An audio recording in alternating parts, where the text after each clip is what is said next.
자, 여러분 안녕하세요. 여기는 제 대극천 하우스 밭이고요. 그 빗소리 들리시죠? 제가 한참 전지하다가 비가 와가지고 이제 하우스로 도망왔거든요.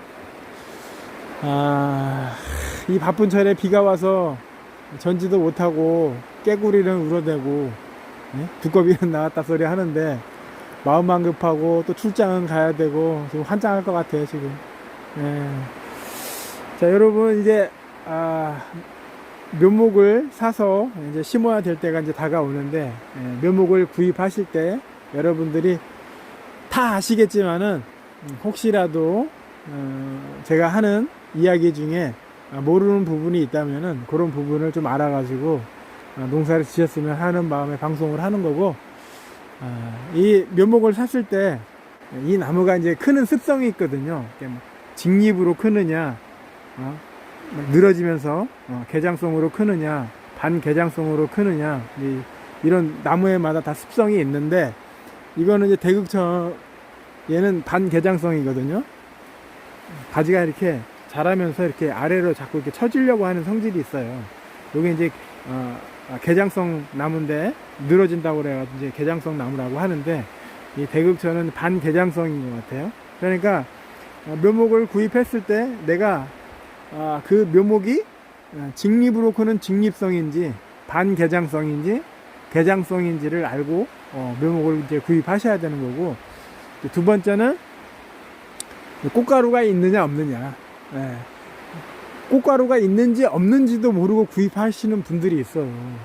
농사 지시면서도 모르시는 분들도 있고, 그러면은 꽃이 폈을 때 하얀 소매 이런 데다 이렇게 꽃을 한번 문대 보세요. 그러면은 이렇게 막 문대면은 거기에 분홍색 꽃가루가 묻으면은 이제 꽃가루가 있는 거고, 문댔는데 아무것도 없다 그러면 이제 꽃가루가 없는 거예요. 그러면은 있느냐 없느냐에 따라서 전지하는 전지량도 달라질 것이고, 여러 부분이 좀 달라지겠죠. 그리고 세 번째는 특히 이제 황도 유목 때 많이 복숭아 열매가 그런데 쌍자과가 엄청 많은 품종이 있어요. 백도보다도 이제 황도가 그런 품종이 많은데, 그 쌍자과가 유독 많아. 유목 때 수세가 좋아가지고 꽃은 잘 피고 착과는 잘 됐는데, 나중에 적과하려고 보면은 거의 막 쌍자과가 하도 많아가지고 그거 따내고 나면은 원하는 착과량을 못 따는 그런 품종들이 있어요. 그 정도는 또 알고 여러분들이 묘목을 구입을 하셔야 되는 거고, 그리고 네 번째는 뭐냐면은 이제 요즘에는 뭐 적심을 싫어하시는 분도 있겠지만은 거의 대부분의 농가들이 이제 적심을 알기 때문에 적심을 활용해 가지고 농사를 진단 말이에요. 그러면은 어떤 품종은 적심을 했는데 적심 한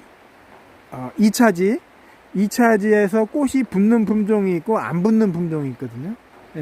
근데 나중에 성목이 돼가지고 수세가 안정되면은 잘 안 붙는 품종도 적심하면은 다 꽃이 붙는데, 유목 때는 힘이 좋아가지고 적심을 한 이후에 2차지에 꽃이 안 붙는 품종이 있어요. 그러니까 그런 것도 모르고 적심했다가는 2, 3년 차에 잘못하면 복숭아를 원하는 양을 못 딸 수가 있는 거거든요. 그런 거를 꼭 아셔야 되는 거고, 그리고 다섯 번째는 뭐냐면, 이게 참 중요한 얘기인데, 어느 지역에 많이 심겨져 있는가, 어느 지역에 많이 심겨져 있는가, 이게 참 중요한 얘기예요. 그 뭐냐면은 이게 동해에 관한 얘기거든요. 그러면은 내가 대극천을 심고 싶어. 근데 내가 대극천 뭐 음성이라든지 여주라든지 양평이라든지 거기는 대극천 농사 많이 짓는 사람이 없잖아요. 그렇다고 그래가지고 본인이 하고 싶어서 대극천을 뭐 강원도라든지 양평에다 심으면은 다 얼어 죽는 거거든요. 그러면은 대극천을 어디서 많이 농사 짓느냐? 그러면 영천, 뭐 김천 아랫지방에서 대극천 농사를 많이 짓단 말이에요. 그러니까 내가 하고 싶어도 내 지역에 이런 대극천이라는 이런 품종을 농사를 짓지 않는다고 하면은 얼어 죽기 때문에 농사를 안 짓는 거기 때문에, 여러분들이 지역에서 많이 농사를 짓거나, 그리고 가장 안전한 건 뭐냐면은 저 위쪽 지방에서 많이 농사 짓는 품종을 이 아래쪽 지방에서 농사를 지면은 그건 100%예요. 그거는 위쪽 지방에서 동해가 없다고 하면은 이 아래쪽 지방에서는 별 문제가 없는 거거든요. 그러니까 위쪽 지방에서 주로 심는 품종을 심는다고 하면은 여러분들은 이제 아무 이상이 없는 거죠. 동해하고는 좀 거리가 없는 거죠. 무슨 말인지 아시겠죠? 그리고 여섯 번째는 뭐냐면은 요즘에 뭐 복숭아 농사를 짓다 보면은 봉지를 안 싸시려고 하는 분들이 꽤 많거든요. 저 아랫지방에는 거의 무대 재배를 원하고 그리고 뺀지리 복숭아를 많이 선호하시는데 저희 지역 같은 경우에는 거의 한 90% 이상이 거의 봉지 재배예요.